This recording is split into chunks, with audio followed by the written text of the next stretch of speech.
Let's add a little bump mapping to the steep material to give it just a hint of horizontal bedding and jointing. It's easy to overdo bump, so be subtle.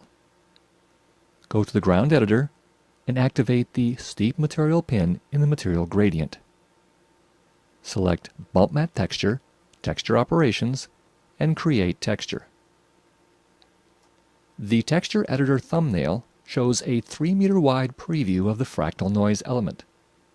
Increase the preview size to 10 meters. Change View From to Cube.